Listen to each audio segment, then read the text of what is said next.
The NBA playoffs are tipping off, leaving many of us wondering if it's a good time to buy, sell, or hold. I'm taking a look at every key player's data today in Data Dive.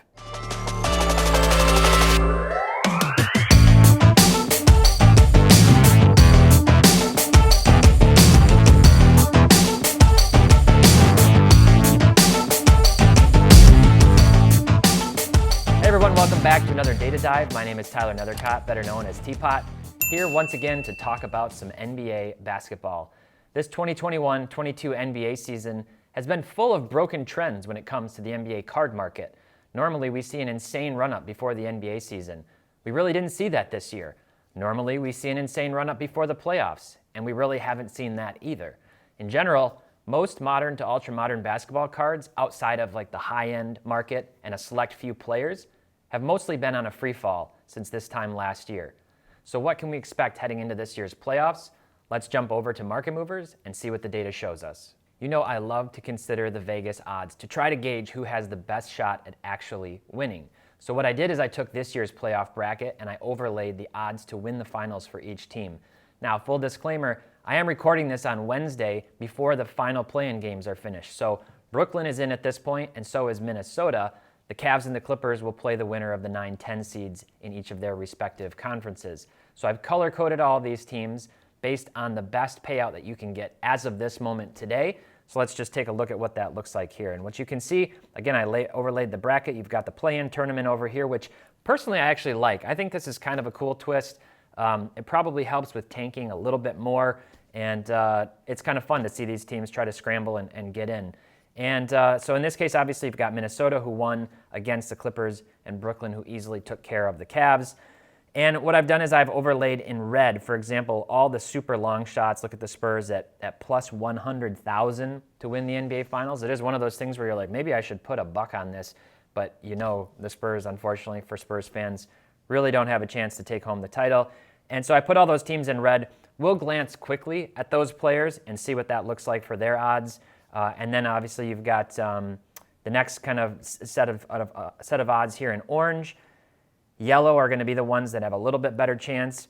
And then in green, really we've got three teams being Phoenix, Milwaukee, and Brooklyn, who were the preseason favorites. So last year's finals matchup, as well as Brooklyn, who were the preseason favorites to win the title. So let's jump over and take a look at what that looks like. So this first group, what I've done is I've taken all the key players from the group that I would call the no chance of winning the title group. That's based on those odds. And their cards will begin, their slide probably right now. If you're high on any of these guys long term, or if you anticipate big situational changes going into next season or a big breakout for one of these players, you might want to look to buy one of these guys over the next month. And I'm just saying that, watch the statistics, use market movers, and watch the data, see what happens. But I think that their prices, as people sort of discount them, already rule them out, we'll probably start to see a price decrease. So let's just scroll down here and see what's kind of happened with a lot of these players. Again, pretty long list of guys here. I don't have the exact count. I guess I could scroll down and see that it's over 27 players, and only a couple of them have gone up in the last 6 months since the NBA season kicked off. So Darius Garland, no surprise there. He's really had a breakout season. He's the type of guy that I would say last year, if you had been looking, maybe you were high on Darius Garland coming into this season, you could have bought him at a discount. He's seen nice price increases this season. Same thing with DeJounte Murray, who has been kind of a cult fantasy basketball favorite for many years. People kept expecting him to do really well. He had that injury a few years ago. He finally had a great all-star breakout season. And Jarrett Allen up pretty modest, 8%. He has had a really nice season as well. But the rest of these guys, if you scroll down, you can kind of see all down, some of them significantly. Even Miles Bridges, whose prices went up really quickly to start the season, he had what I would consider a breakout season for him, a really solid season. Charlotte hasn't quite had the success, and he didn't really continue to improve throughout the season, so maybe people cooled off on him. And again, just kind of scrolling down, obviously Zion down 38%, LaMelo down 40%. And I am looking at graded cards only here. So you'll notice that I left off this most recent NBA class, this most recent draft class, guys like Evan Mobley and Scotty Barnes, others. They're not on this list simply because they don't have enough graded cards on the market. We haven't seen Prism come out or, Optic or anything like that. So they're not on here. But overall, most of these guys down significantly. Keldon Johnson had a decent year, but I think a lot of people were really expecting him to take off. I was saying for many videos last year and in conversations that I thought he was one of the most overhyped players based on what he had achieved so far, which wasn't much. People really playing the potential on that, but I don't necessarily see him taking it to the next level personally. But if you do, it could be a good opportunity to buy a guy like Keldon Johnson. So jumping back to our odds, the next group that we would look at here are these ones in orange, and these are what I call the long shots, right? Maybe 1 to 2 of these teams have a chance to go a couple of rounds deep. That certainly can happen. You never know, especially when you're looking at this, like a 4 and 5 seed. Question marks around Luka's calf and whether or not he's even going to be able to play. But they're playing the Jazz, who have really been struggling and floundering over the last month to 2 months. So anybody's series there. But you could see a few of these teams potentially going in. You've got Chicago, they've been struggling more than maybe any team in the NBA. Them in Cleveland really having a hard time over the last month. Hard to see them making a deep push. Toronto, obviously, they took out Philly years ago. You got to know that Embiid's going to be remembering that when Kawhi was there, that memorable bucket that dropped in the favor of the Raptors en route to their championship.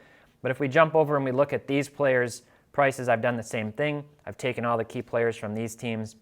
And I think it's worth pointing out, we have all of these players in our data. We have all of these players in Market Movers. We have all of their key rookie cards pretty much for everybody. We've spent a lot of time going back, especially on these draft class since the Panini era, and really trying to fill that in. And we're going to continue to do that for vintage, for 90s, and for many other sports. So I want to point that out. It's really important to have this level of data spanning a lot of different cards. And if I scroll down, DeMar DeRozan up 53%. He's really, probably one of the guys who's broken out this year.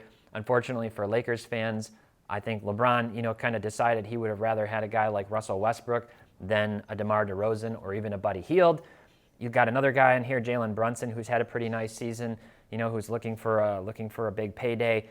And Jokic doing Jokic things, obviously, right now, one of the MVP favorites. He's even had a better season probably this year than he did last year when he won that award.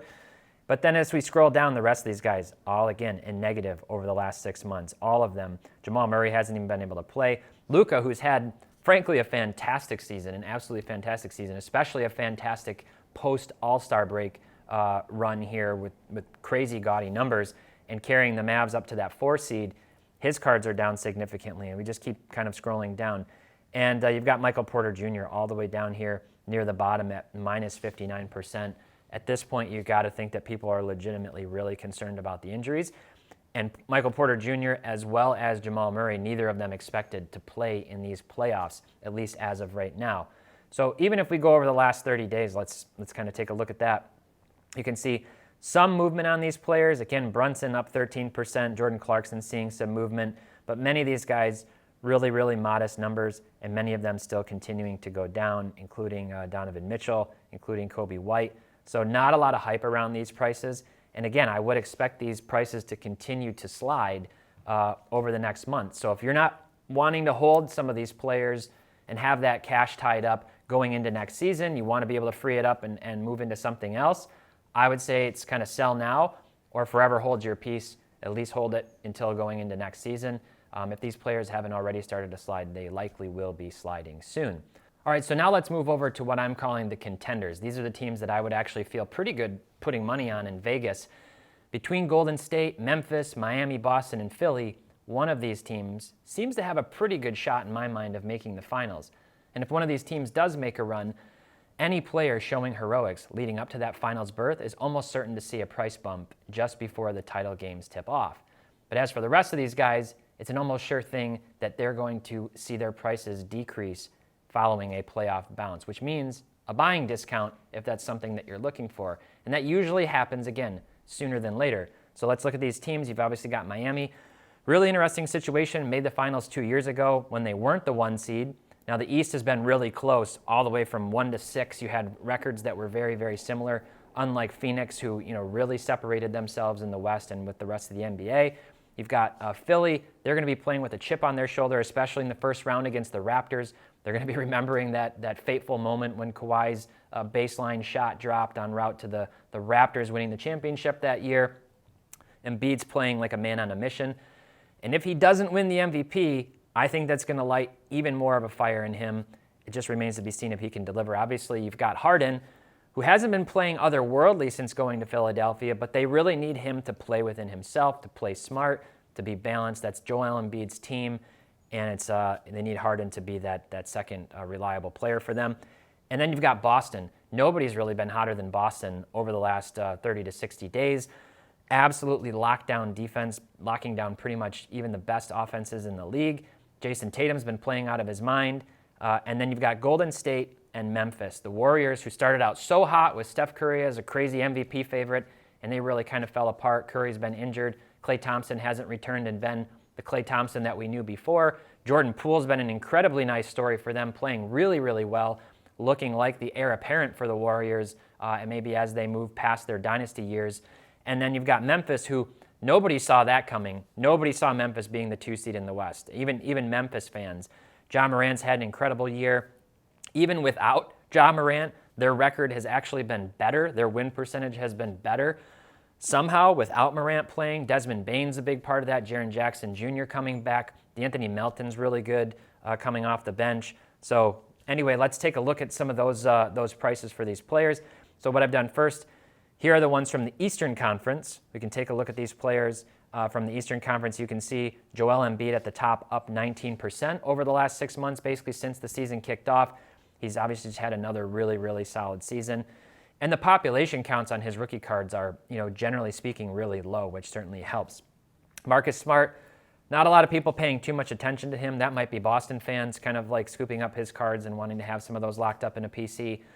Tyrese Maxey putting together a really nice season for Philadelphia and looking like a player that Philly fans will be rooting for years to come.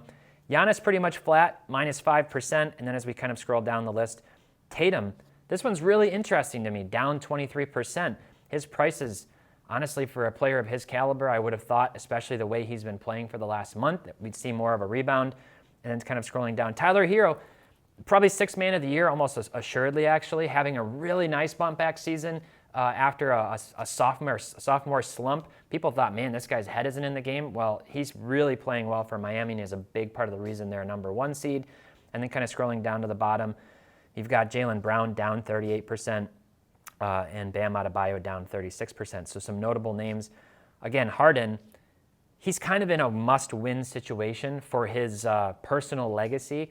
And anybody who invested in Harden, especially last year, if you bought right as he got traded to Brooklyn, man, you're holding your breath and hoping that he can have a rebound. So let's go look at popular card charts for these players from the Eastern Conference and kind of see what's been going on. I really love to look at price changes by percentage when I'm doing this.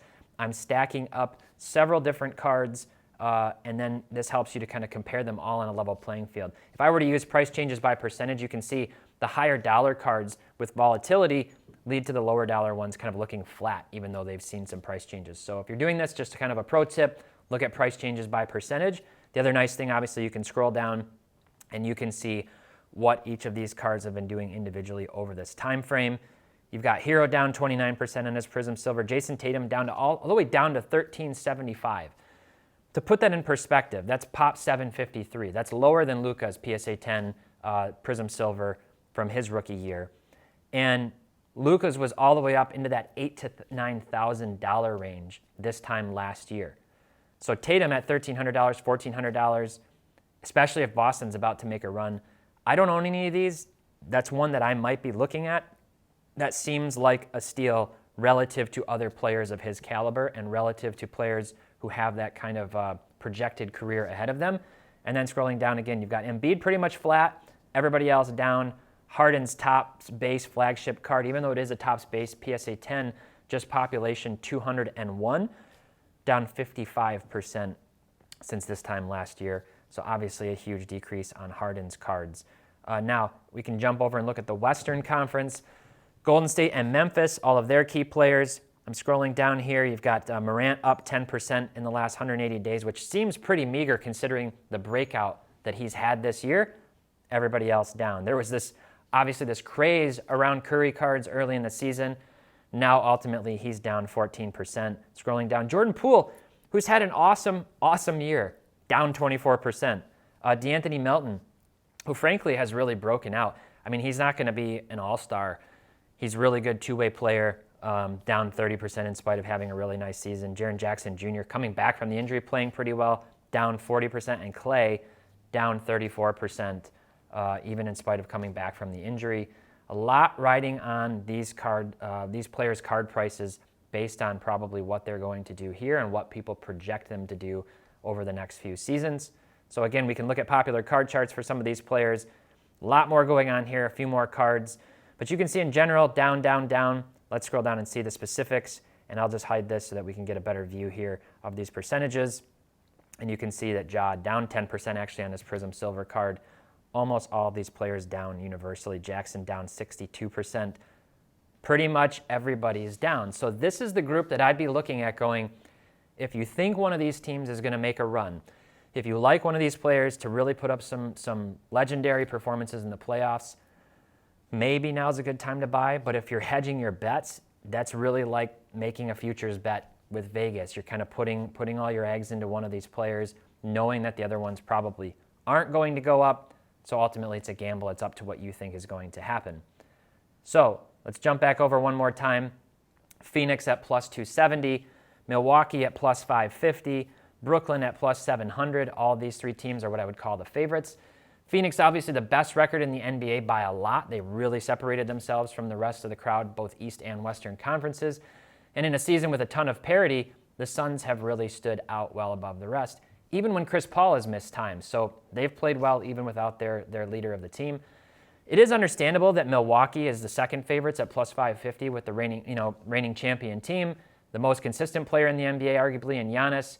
But as much as I love Giannis and as much as I'll be rooting for the Bucks in the East, I'm really not feeling it this year. They just haven't looked as gritty, as tenacious, and as well-rounded. Giannis has. The rest of the team I'm not so sure about. And so it's really going to come down to, again, Chris Middleton playing number 2, Drew Holiday, but they need the rest of the team to step up, and I'm not sure that they've got the role players and the pieces this year to do it. Now, finally, Brooklyn, very interesting situation because much like last year, we really haven't had a chance to see this team at full strength.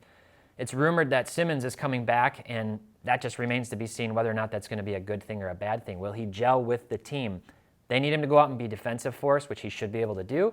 They need him to understand spacing and how they want to move the ball and pass really well, which he should be able to do. But chemistry is a big deal, especially in the playoffs, especially in a 7-game series. The Nets are obviously a really scary team offensively with KD and Kyrie. The big question for them, it continues to be defense.